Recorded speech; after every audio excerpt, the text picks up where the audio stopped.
What is going on, everybody? It's Brooks2. I'm here with some Lucid9 gameplay. Honestly, I have no idea what this game is about. All I know is it's a visual novel. It's anime coming from these characters right in the front. It's got some cool music. I'll say that. It's good music. A little insight on me. I do like anime. Just never played an anime visual novel or visual novel in general. I've seen them though. They can get pretty weird, so I'm just gonna shut up and start. Ooh, we're in a forest. I step back and examine my masterpiece. Perfect. My favorite color. Ooh, 3 dots. That usually means something serious is happening. I've always loved red. It's different, brilliant, vibrant, unusual, a happy anomaly. Just like me. Maybe how this thing kind of sounds poetic. Well, I think I'm just going to speak very poetically. Red isn't much for nature. Really, one shows up in autumn, and even then, it's a dreary rust or nauseating cherry.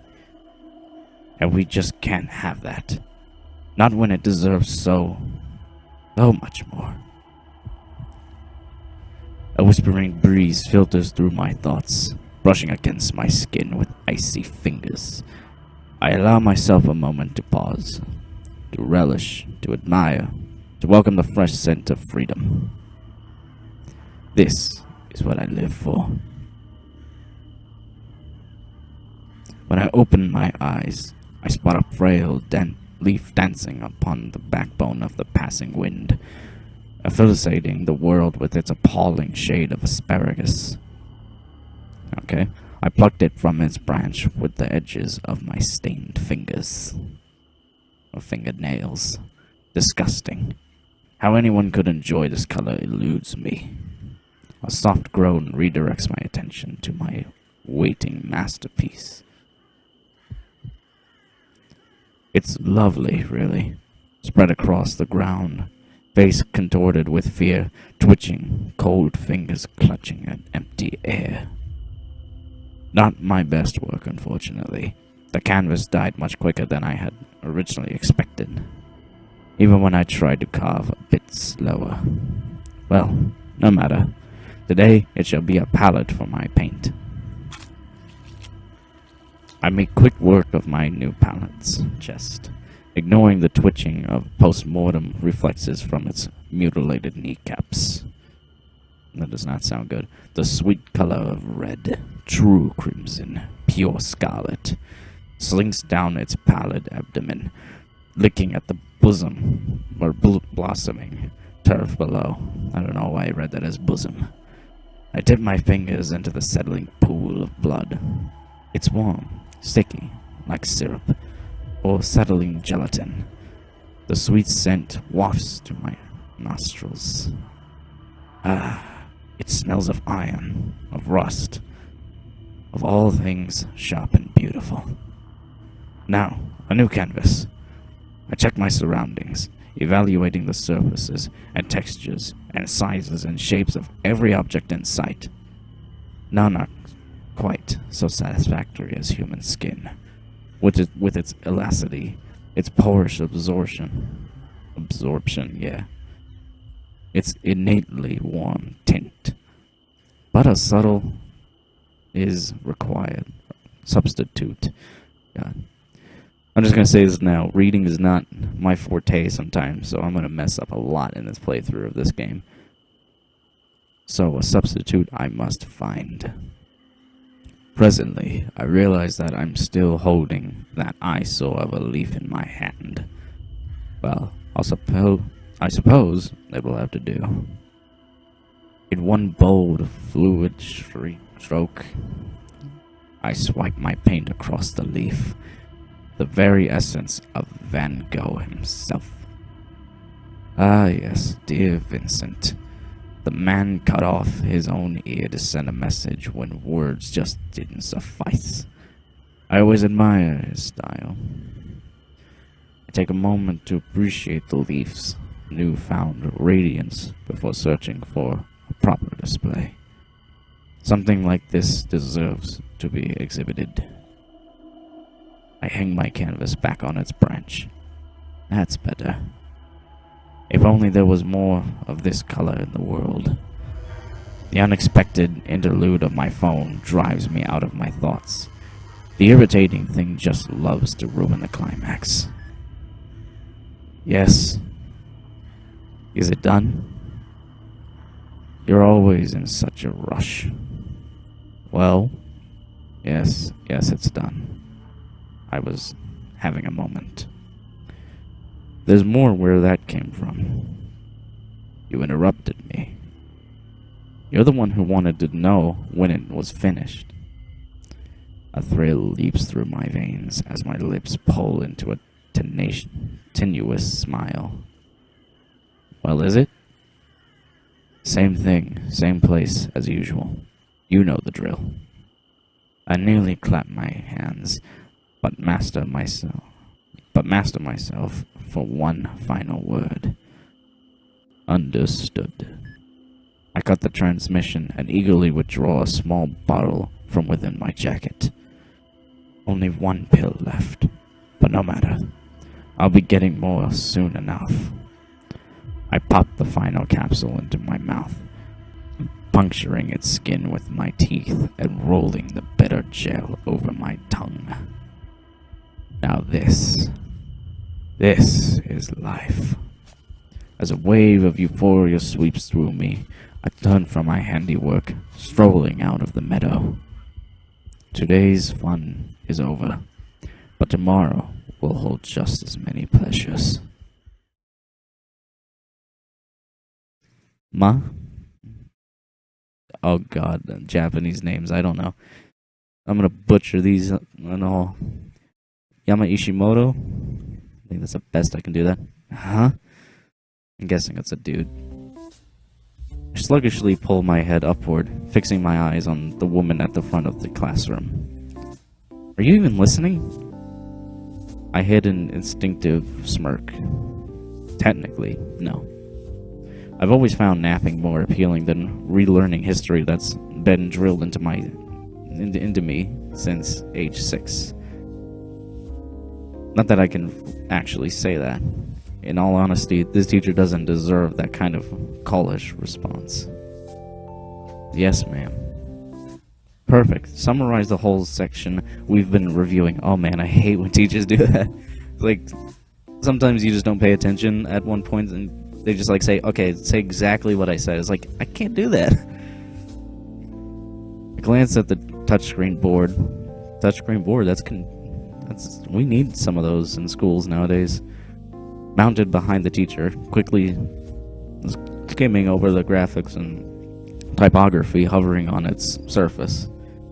History of Ishimu, our glorious metropolis, beginning 2000 AD. Easy. Life was really boring for a while. We weren't in debt, weren't at war, and weren't basically doing nothing interesting.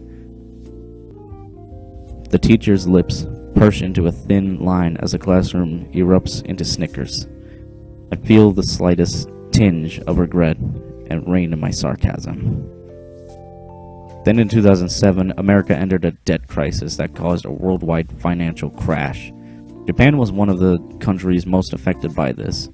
Well, second to China. And why might that be? Because we were dumb about who we partnered with. Oh man. She taps her fingers impatiently on her desk, her eyes narrowing its slits. Well, she asked me to summarize the chapter. She didn't ask me how. Anyway, our glorious government didn't handle the situation so hot, so we had a lovely depression with all-time highs. Excuse me, I had a burp of unemployment and crime. Good effort, gold star. The teacher waves her hand as the class roars with laughter. Right, that's enough. I'll be needing to talk with you after class about your attitude, young man. Meh. In other news, grass is green. Elizabeth, perhaps you can salvage this explanation. Oh, hi. Okay. I'll take that. Doesn't look like Elizabeth to me, but sure. She gestures a few seats to my right, where my lavender-haired classmate sits, her spine as straight as a ruler. Yeah? I feel a curdle of distaste in the pit of my stomach as I lounge against my chair. Of course, Elizabeth Azur. Oh god, I'm gonna butcher these names bad through this whole thing. I'm gonna say Elizabeth Ozhiru. Okay. Class valedictorian, school poster child, and the area's golden girl. Nap time. I settle my head in my arms as Elizabeth leaps to her feet, smiling warmly.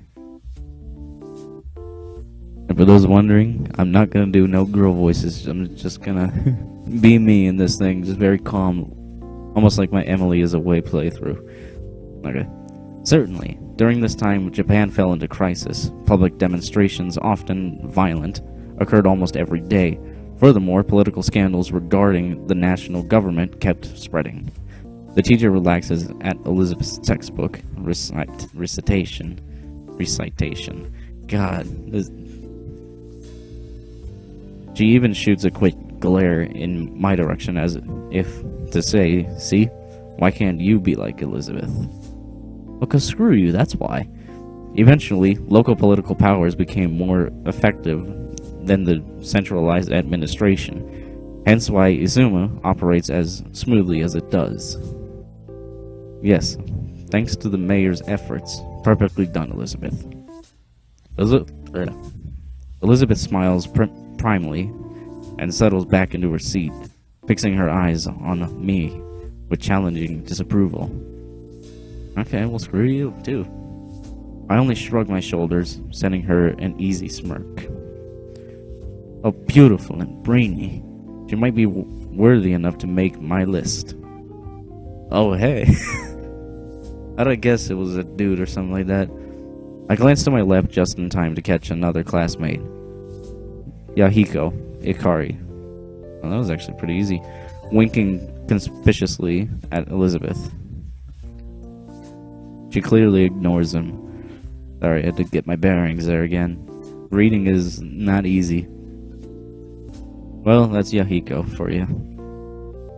I can't remember a day when he hasn't tried to flirt with some girl or another, nor can I remember a day where he wasn't flat out rejected. Well, that's sad. Technically, he's my former roommate, which makes him my friend of 2 years. How close of a friend? Well, that's up for a debate. She managed to deflect my charms. I wonder how. Me too. No one can resist the Yahiko Hikari. Nobody can resist that, yeah. Yahiko Yahiko clamps his mouth shut at the teacher's strident command. She leans heavily against her desk, massaging her temples with her fingers. Alright, class, thanks to Elizabeth, we've seen where we come from. I'm sure you're all wondering what the point of this history recap was. Not really, no. We must study the past to understand the future. That is very true. As much it's imperative that the next topic be taken seriously. So, where do you all see yourself 10 years from now? That's a question almost every kindergartner was asked. What do you want to be in 10 years? I want to be fireman. And then you just decide, like, no, I don't want to die. Oh, I'm a terrible person. Not really. I just speak the truth, especially on my channel. I'm barely able to stifle a snort. It's only, the second day of school? Sure, this is a third-year class. Sure, we're preparing for the college entrance exam. Does that mean that we have to know exactly what we want to do for the rest of our lives? Very true. The teacher pointedly looks at me, a hard glint in her eye. Yama Ishimoto, perhaps you'd like to get us started. I'm tempted to say, no thank you, but that'd be pretty rude. I'll manage my parents' restaurant, I guess. The teacher's lips tightened even so slightly. Ever so slightly. I know what she's thinking. No passion, no ambition. He will be a failure, this one. It'll pay the bills. What more can I ask for? Really, dude? Out of anything you could have picked, you picked a restaurant manager? Hey, nothing's wrong with a restaurant manager. You see Mark Wahlberg? Dude has his own restaurant. Like, come on. Don't bag on the guys. Don't bag on this guy. Because, like, he wants to be a manager. If anything, they make more money than a lot of people. Especially a desk job. Well, what would you suggest? Add a bunch more, dude. Add a bunch more, dude? Like women and cars. I don't know why. That first part confused me. And he criticizes me for lack of imagination. Come on, it's 10 years. Anything can happen. The teacher shoots a disapproving glare as his voice raises dramatically in volume. Yahiko, thank you for volunteering. Where do you see yourself in 10 years? Yahiko beams, and I feel a sudden sense of dread. Here goes his dream. The one that I have heard no less than 200 times before. Well, teach, I see myself with a Ferrari F500 under one arm, a Lamborghini Aventador 704 under the other, and a lot of beautiful women in between, fighting for the honorable privilege of bearing my children. The class stares at him. Ah, heck, let's have some fun. I whisper to him. That's a pretty funny thing, though. What about the mansion? Right. Take all that and put it in front of a 20,000 square foot mansion attended by a staff of 1,000 maids. Numbers are also hard, too. And where is it located? Oh, it's in the Caribbean, on an island. A man-made island, specifically, constructed just for me, with my name laser engraved into the hills so that every plane that flies by sees that it belongs to. That's quite enough, Yahiko. Thank you for your, input. Clearly she doesn't believe in his dreams. Actually, I don't think anyone except Yahiko believes in his dreams. Then again, Yahiko has enough belief to make up for everyone else. Now, oh god, no. Now, Yumeko. Sure, Yumeko. What about you? As the rest of the classmates drone on about joining some kind of mega corporation like Lemnisket or Way Forward Pharmaceutical, at least I know how to say that one, I lean closer to Yahiko. You forgot things. I did? The yacht. The walk-in closet just for designer shoes. The private jet. A second mansion in Tahiti. Oh crap, I did. Hey, teach. Fortunately for the teacher, the school bell rings before he can grab her attention. Oh, that's sad. My classmates immediately shove their belongings into their bags and bolt for the door, as most kids. Meanwhile, Yahiko heads straight for the teacher's desk, eyes lit with excitement as he gabbers on and on about his yacht and his designer shoes and his private jet and his second mansion in Tahiti. A restaurant manager, huh? And then there's Elizabeth, slipping into Yahiko's now vacant seat.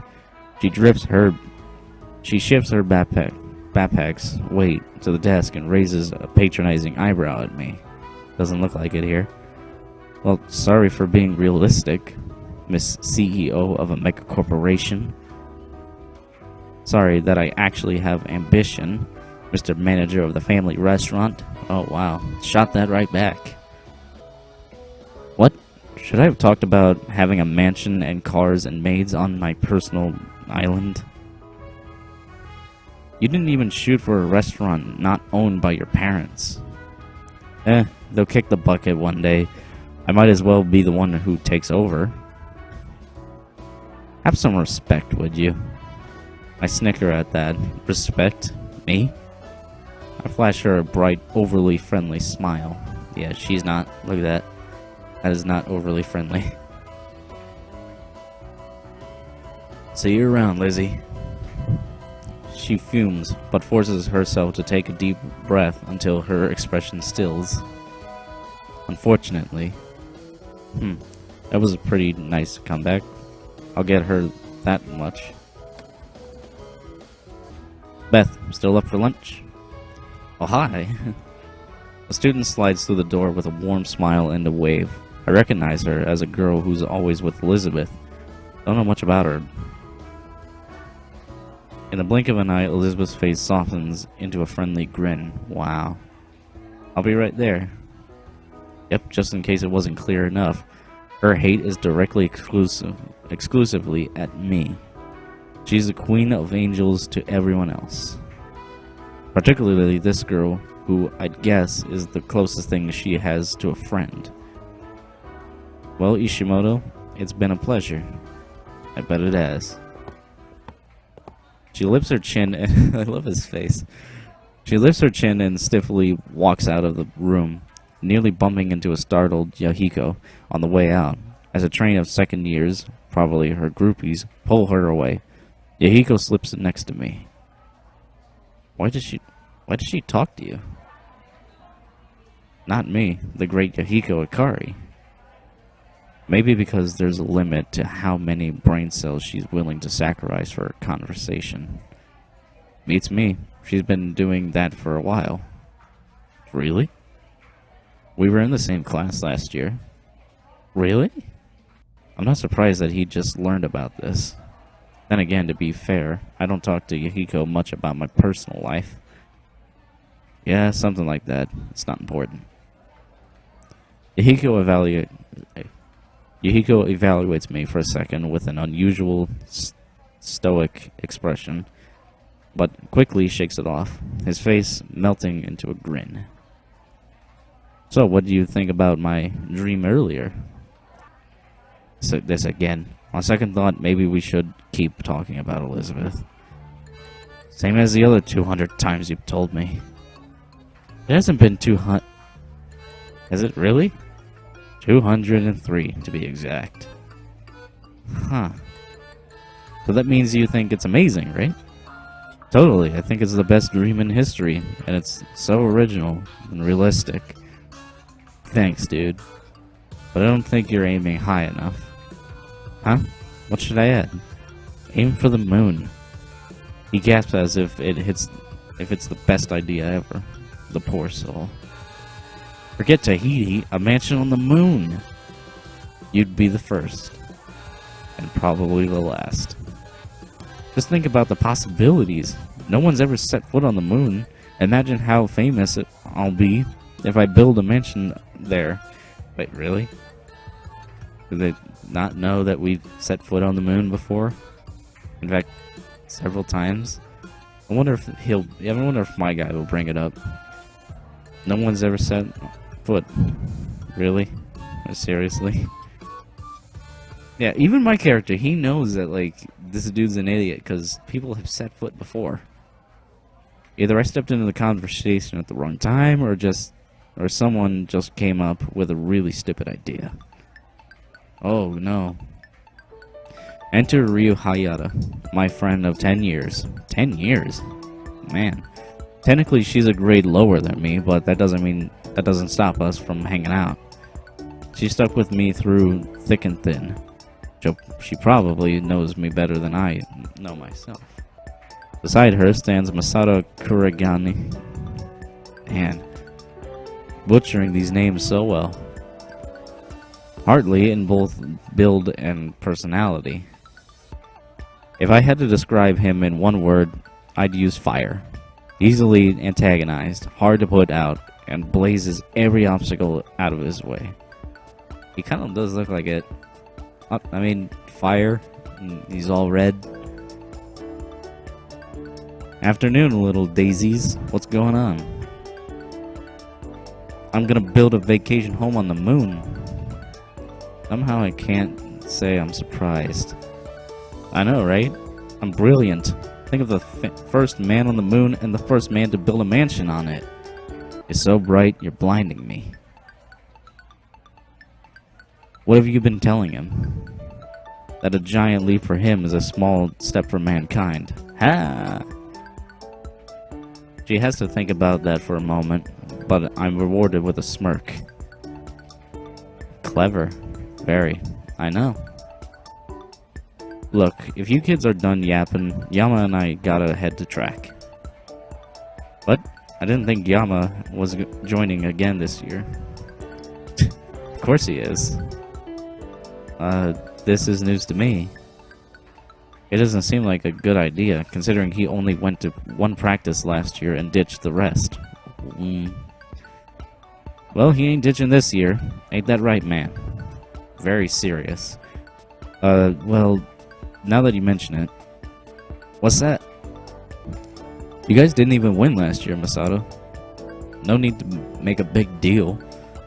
Masato's eyes flare with the instinctual